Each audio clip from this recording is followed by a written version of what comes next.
terkait dengan biodiesel B30. Ini yang selalu menjadi pertanyaan banyak orang, mungkin kenapa ELSA melakukan studi yang terkait dengan B30, apa hubungannya dengan hak asasi manusia dan sebagainya.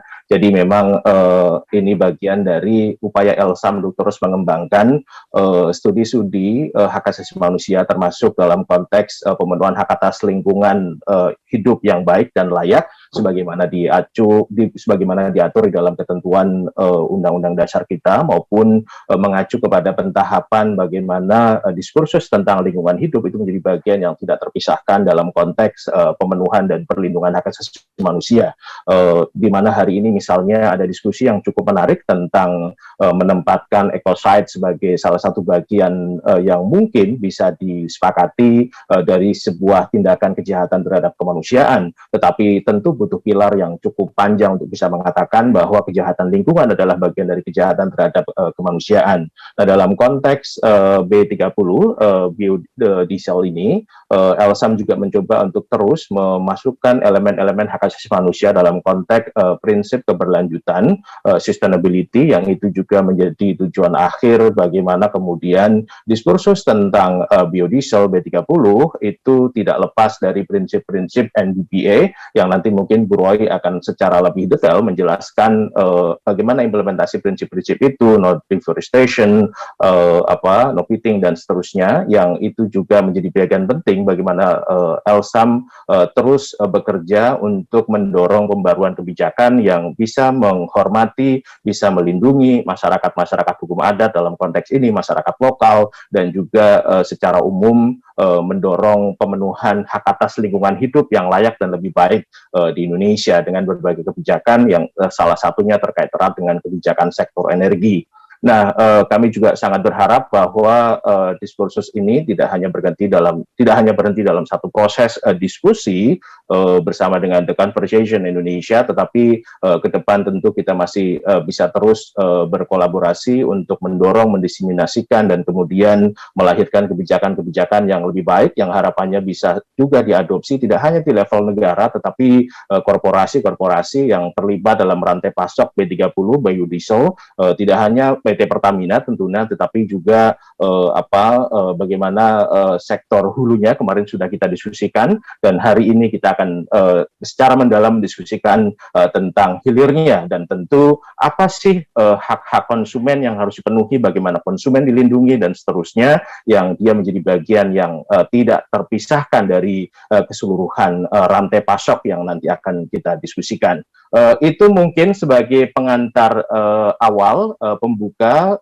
Sekali lagi terima kasih kepada The Conversation Indonesia, kepada seluruh narasumber, moderator, dan selamat berdiskusi, selamat pagi, dan Assalamualaikum warahmatullahi wabarakatuh. Terima kasih Mas Wahyudi atas sambutannya. Kami juga senang sekali dapat bekerja sama dengan ELSAM dan knowledge producer lain gitu ya, sebagai platform komunikasi sains, dan dengan harapan semakin banyak juga evidence-based policies yang tercipta di Indonesia. Nah, selanjutnya saya akan perkenalkan moderator kita pagi ini. Tadi sudah disebut sedikit sama Mas Wahyudi, Mbak Ika Krismantari. Beliau adalah Head of Editorial The Conversation Indonesia. Saya akan persilakan Mbak Ika untuk mulai saja dan memanggil para pembicara kita yang hebat-hebat, keren-keren pagi ini, dan mulai memandu diskusi. Silakan Mbak Ika. Oke, terima kasih sekali Ikram. Selamat pagi sahabat TCID. Dan juga selamat pagi buat para panelis terhormat yang sudah hadir di sini. Senang sekali saya bisa kembali hadir di acara diskusi yang diselenggarakan oleh The Conversation Indonesia. Dan saat ini sangat spesial karena kami bekerjasama dengan ELSAM. Dalam diskusi kali ini, TCID dan ELSAM ingin mengangkat topik yang menurut saya sangat penting ya, tentang pengembangan berkelanjutan biodiesel B30.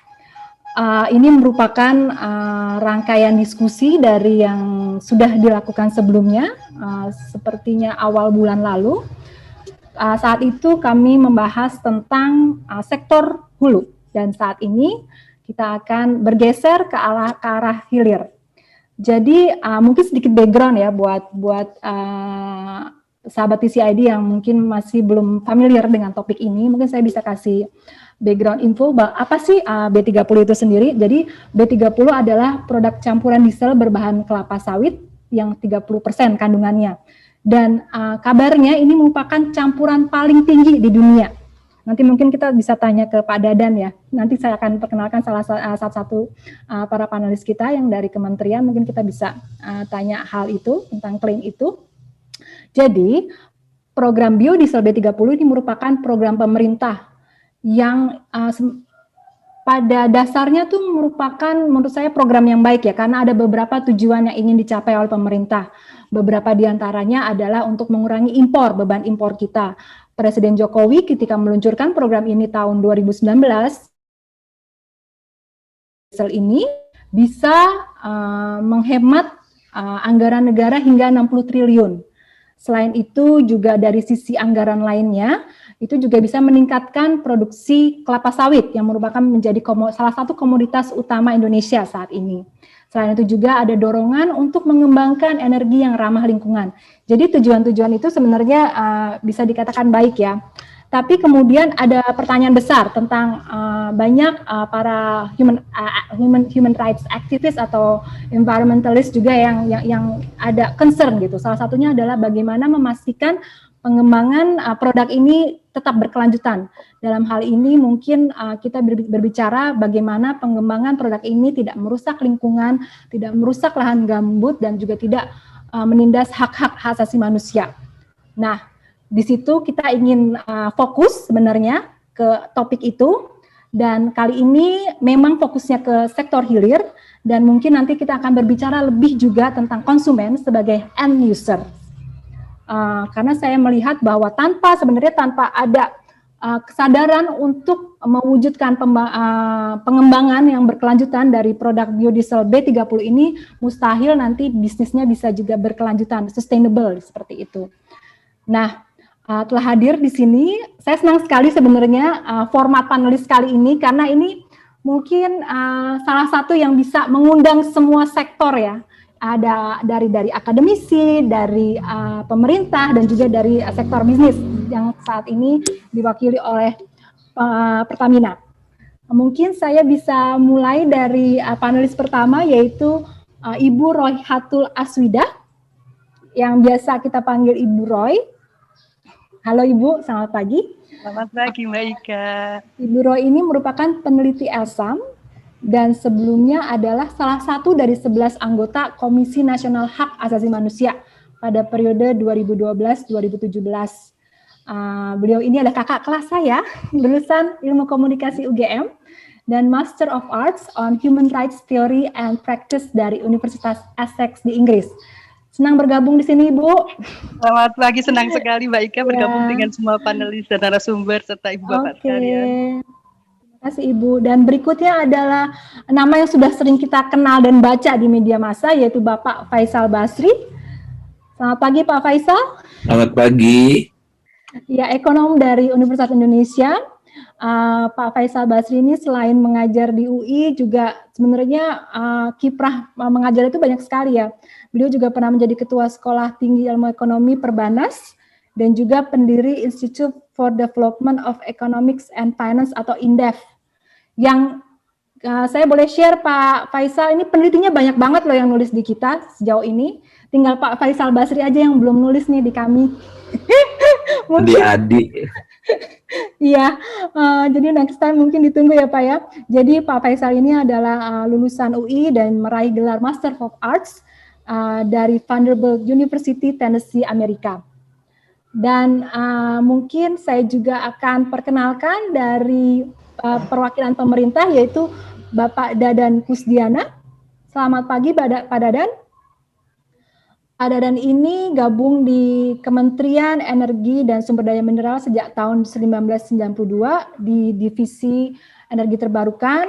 Beliau ini sekarang menjabat sebagai Direktur Jenderal Energi Baru, Terbarukan, dan Konservasi Energi di kementerian tersebut. Sebelumnya menjabat sebagai Kepala Badan Riset dan Pengembangan di kementerian yang sama, dan juga sebelumnya pada tahun 2017 dan 2019 menjabat sebagai staf ahli senior untuk menteri terkait isu renewable energy.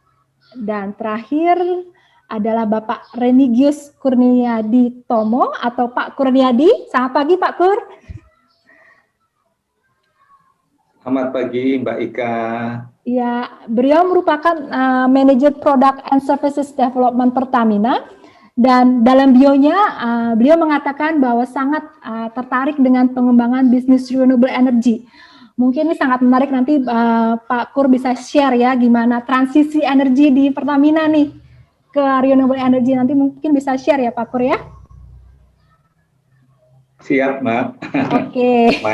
Jadi untuk singkatnya mungkin kita langsung saja, kita mulai saja diskusi, dan ini bersifat santai ya. Mungkin nanti diskusinya cair dan tanpa melibatkan juga slides. Tapi mungkin biar untuk pemanasan, saya ingin mulai dengan Pak Faisal Basri ya.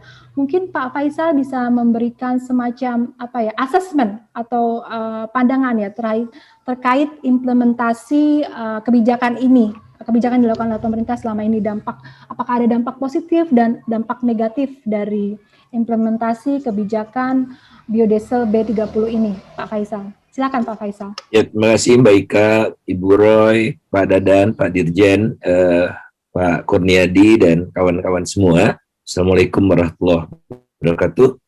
Waalaikumsalam. Pertama, kalau kita lihat ke belakang gitu ya, seperti Mbak Ika katakan tadi, program B30 ini dipicu oleh defisit migas kita yang luar biasa besar. Ya, yang terbesar di era Pak SBY ya, sampai 28 miliar US dollar. Jadi impor kita jauh melebihi ekspor. Karena apa? Karena produksi minyak kita, migas kita turun terus, sementara konsumsi meningkat luar biasa. Indonesia tergolong negara yang konsumsi energinya itu tumbuh sangat tinggi, karena PDB-nya kan masih naik 5%. Sekedar gambaran saja, selain Indonesia, yang tertinggi sebetulnya Vietnam ya. Vietnam, China, Indonesia, Singapura kecil lah ya. Negara-negara itu yang karena tidak ada satu kegiatan pun tanpa energi kan.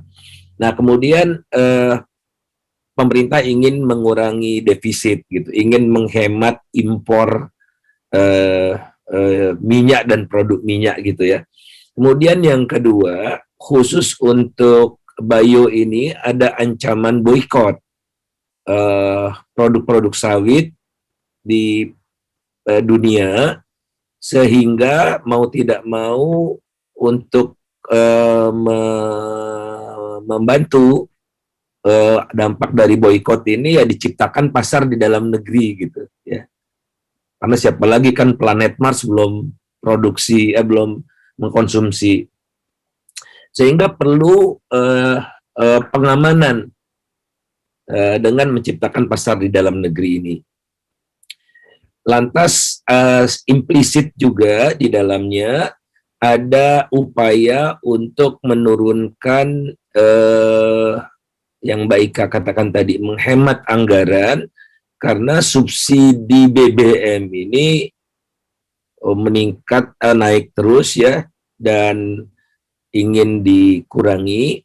Dan tahun pertama Pak Jokowi jadi presiden, itu yang dilakukan itu, menurunkan subsidi BBM secara signifikan, sehingga alokasi anggaran untuk kebutuhan lain-lain, terutama infrastruktur, bisa meningkat. Nah, itu background-nya. Nah, namun di dalam pelaksanaannya kita lihat ada beberapa yang harus kita cermati. Ya, sejauh ini baru B30, nanti Pak Dadan menjelaskan secara komprehensif. Saya juga mengutip dari keterangan Pak Dadan ini di media. Jadi sampai sekarang baru B30. Tahun ini belum akan diterapkan B40. Nah, untuk menerapkan B40 itu diperlukan tambahan 1,5 juta kiloliter. Sehingga ditambah 9,2, 1,5 tambah 9,2, 10,7 juta kiloliter ya. Nah, kapasitas 12,5 juta. Jadi masih bisa sebetulnya dari segi pasokan untuk ke 40, B40. Nah, namun ada masalah karena apa? Nanti Pertamina pasokan solarnya berlebih. Mau dibawa kemana, mau dijual, agak sulit ya, agak sulit. Karena pasokan di dunia ini melimpah gitu. Jadi kelihatannya pemerintah akan berhenti dulu untuk sementara di B30 untuk menjaga keseimbangan stakeholders gitu ya. Jadi ini yang perlu diperhatikan. Kalau saya boleh tambahkan satu lagi, dari perspektif ekonomi ya, ini berdasarkan research ya, berdasarkan research yang dilakukan oleh saya pribadi dan oleh LPM, Lembaga Pendidikan Ekonomi dan Masyarakat, Fakultas Ekonomi dan Bisnis UI ya, di mana saya dibesarkan itu. Sekali lagi secara konseptual, teoritis, akademis, yang dikatakan pemerintah itu tidak sepenuhnya benar. Jadi cara pemerintah melihat itu agak-agak ngaco gitu. Ya. Pertama yang saya katakan ngaco Ngaconya di mana nih Pak? Ya, Boleh dong makanya saya jelaskan. Jadi pengertian menghemat pemerintah itu agak sesat pikir. Jadi misalnya begini. Oke, saya tadinya mengimpor solar 100. Gara-gara saya masukkan biofuel 30, menghemat 30 kan? Jadi 70. Nah, perhitungan ekonomi itu bukan tidak seperti itu. Jadi perhitungannya pakai opportunity cost. Jadi gara-gara saya menghasilkan CPO untuk biodiesel, saya kehilangan kesempatan untuk mengekspor biofuel. Jadi saya harus menghitung ya, menghitung kehilangan devisa gara-gara kita tidak mengekspor CPO. Nah, kalau itu dihitung semua, bukannya menghemat, tapi buntung. Jadi, sebetulnya tidak terjadi penghematan devisa. Karena apa? Untuk menghemat devisa $1, kita butuh 20.000. Padahal menghemat devisa $1 kan cuma butuh 14.500 kursnya. Itu satu. Jadi, kedua adalah subsidi menurun, dan subsidi solar menurun. Itu sementara waktu saja, karena CPO ini harganya lebih mahal, biodiesel inilah harganya lebih mahal. Tapi pemerintah menjamin produsen biodiesel ini tidak boleh rugi. Jadi Martua Sitorus itu, orang yang terkaya itu tidak boleh rugi. Jadi bukan melindungi rakyat kecil, tapi melindungi konglomerat. Nah, bagaimana supaya tidak boleh rugi? Dia itu dikasih dalam tanda petik subsidi dari dana sawit. Nah, dana sawitnya habis. Pemerintah sudah mengalokasikan dana 2,78 triliun kalau nggak salah pada tahun 2020. Terlepas dipakai atau tidak ya. Tapi sudah dialokasikan dana namanya pemulihan ekonomi nasional buat Martua Sitorus dan kawan-kawan. Itu yang saya tidak ikhlas. Ya, itu yang saya tidak ikhlas. Kemudian yang ketiga, satu lagi, ya, gimana, Pak? Petani selalu dirugikan secara teoritis dengan penerapan pajak ekspor atau bea keluar dan dana sawit itu. Petani selalu dirugikan. Bisa dibuktikan secara teoritis dan empiris. Makasih.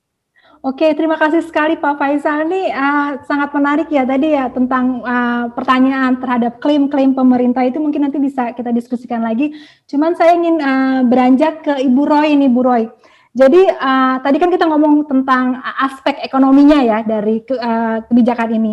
Tapi mungkin saya ingin bertanya ini Bu tentang dampak sebenarnya mengapa sih begitu penting ya kita juga memperhatikan bahwa pengembangan biodiesel ini tidak merusak lingkungan gitu, tidak merusak alam, tidak menggunduli hutan, tidak ditanam di tanah gambut, dan juga pengembangannya juga tidak menindas hak-hak pekerja, hak-hak petani seperti itu. Pentingnya apa sih Bu?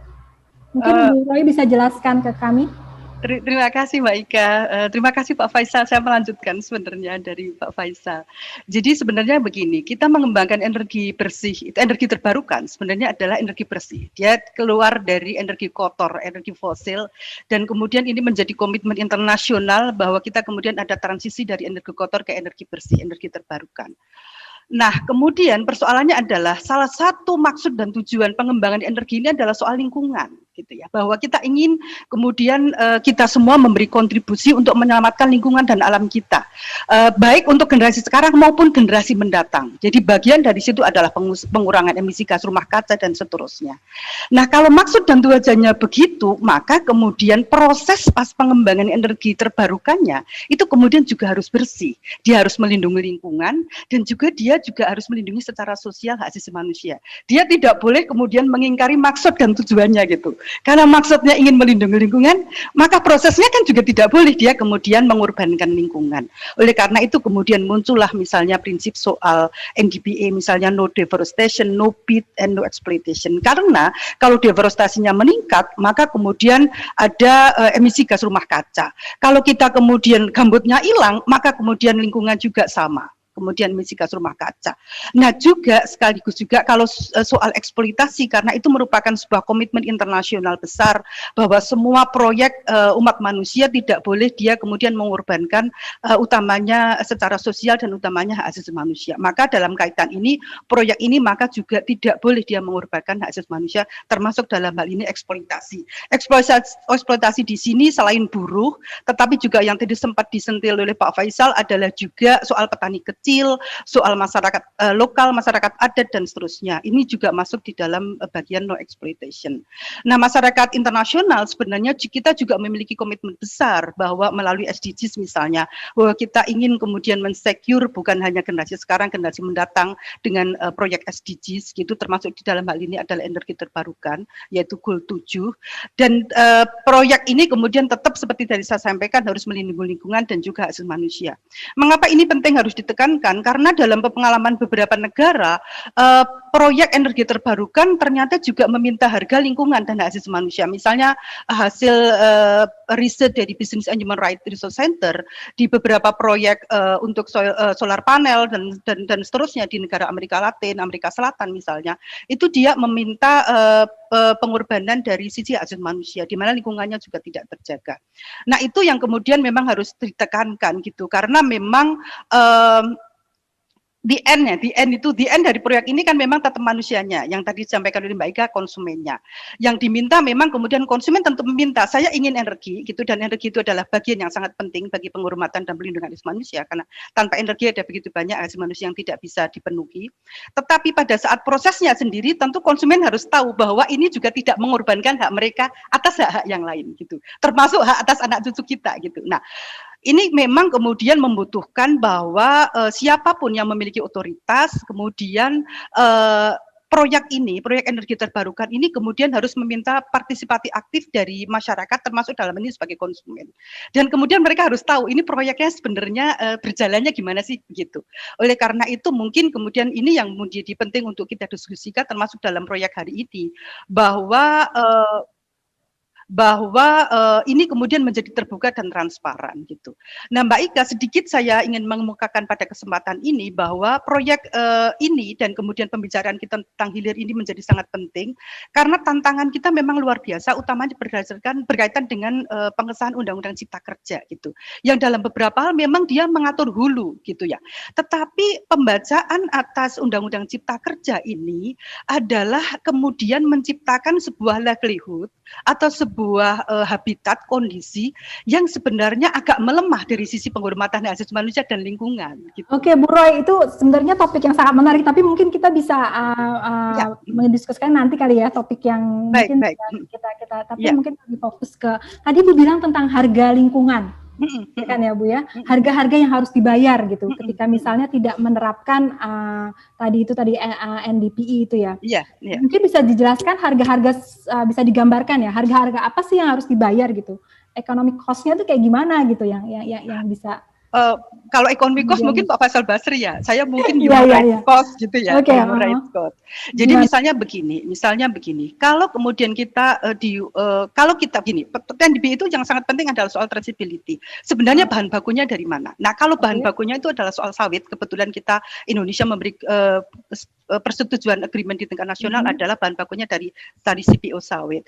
Nah, sawit ini asalnya dari mana? Gitu. Kalau asalnya kemudian dari sebuah penanaman yang misalnya ya, dia kemudian mengkonversi tanahnya adat, masyarakat adat tanpa free and prior informed consent, maka kemudian itu hak masyarakat adat terganggu. Misalnya itu yang paling kemudian ada konflik. Kalau ada konflik seringkali kemudian bahkan ada jiwa yang melayang. Misalnya harga-harga seperti itu harga begitu. Atau eksploitasi tentang buruh anak dan buruh perempuan pada saat sawit, yang memang ini banyak sekali di rantai pasok. Saya tahu bahwa pada perusahaan-perusahaan besarnya mungkin sudah tidak, tetapi pada rantai pasoknya buruh perempuan dan buruh anaknya masih banyak. Bagaimana kondisi buruh perempuan dan buruh anak kalau memang NDPA ini tidak terjaga sampai rantai pasoknya? Jadi itu harga-harga yang kira-kira kemudian bisa kita lihat pada secara gampang ya. Terima kasih Bu Roy. Terima kasih Bu Roy. Mungkin saya ini urgent buat saya untuk beralih ke Pak Dadan nih, karena banyak pertanyaan sebenarnya yang kemudian muncul. Pak Dadan sudah bisa gabung, Pak Dadan? Atau masih ada komitmen lain ya? Pak Dadan? Oke, kalau kayak gitu lanjut aja ke Pak Kur ya, Pak Kur. Menarik sekali. Ya, Mbak Ika. Tadi pendapat dari Pak Faisal Basri dan Bu Roy sendiri.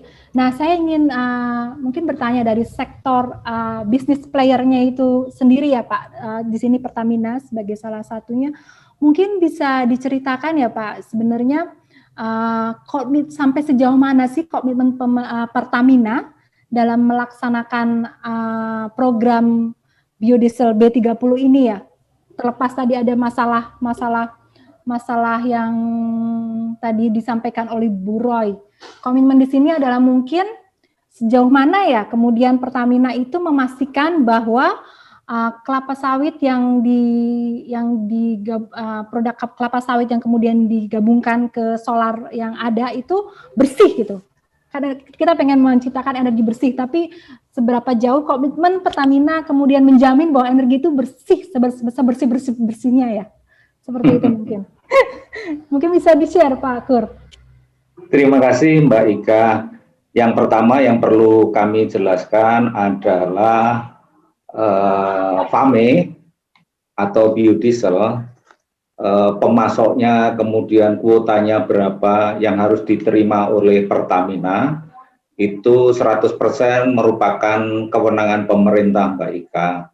Oleh karena itu, kalau Mbak Ika menanyakan kriteria energi bersih, apakah biodiesel yang dipasok ke Pertamina telah memenuhi kriteria bersih, sustainable, kemudian terlacak, seperti diskusi dengan UNER bulan lalu, maka sepenuhnya itu merupakan wewenang pemerintah. Dan setahu saya, pemerintah sudah menetapkan ya beberapa standar buat perkebunan kelapa sawit agar memenuhi kriteria-kriteria yang ditanyakan oleh Mbak Ika tadi. Misalnya ada Indonesia Standard Palm Oil, ya. Kemudian beberapa perusahaan kelapa sawit telah mendapatkan sertifikasi International Sustainability and Carbon Certification.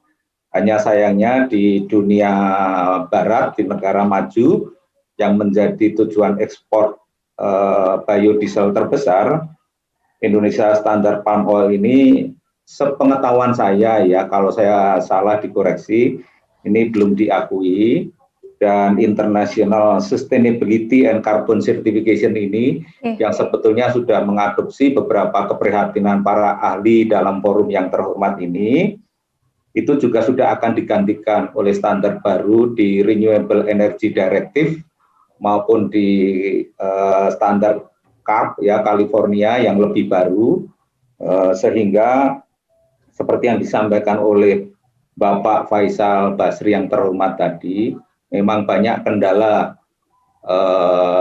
untuk mengekspor biodiesel Indonesia agar mendapatkan devisa. sehingga kita kehilangan peluang benefit begitu. Kemudian dilihat dari segi energi bersih, di luar konteks yang kita bicarakan, kita masuk ke konteks yang lebih besar. Energi bersih sekarang dikaitkan dengan Paris Agreement misalnya, menjaga agar polusi bisa ditekan, emisi CO2 bisa ditekan. Nah, di sini ada istilah di dunia renewable energy technology dan di dunia lingkungan, teknologi lingkungan yang sudah umum, yang disebut carbon intensity. Istilah ini menjadi paradigma global untuk mengukur rating dekarbonisasi yang menjadi filosofi utama konsep bersih dan berkelanjutan. Nah, carbon intensity ini menunjukkan seberapa besar karbon dioksida yang dikeluarkan per unit energi yang dihasilkan. Nah, ini perlu ditranslate, dikonversi menjadi bahasa-bahasa hukum yang merupakan ekosistem Mbak Eka agar lebih berdaya guna, agar lebih mempunyai legitimasi dan otorisasi. Oke, kalau misalnya saya boleh rangkum sedikit ya Pak Kur ya. Jadi sebenarnya kepentingan untuk menciptakan energi yang bersih itu sebenarnya juga menguntungkan buat Pertamina ya di sini ya. Karena kan terkait mungkin nanti ketika misalnya ada permintaan dari luar terkait biofuel pun nanti Pertamina bisa diuntungkan ketika memang ada label bahwa itu benar-benar energi bersih gitu kan ya Pak.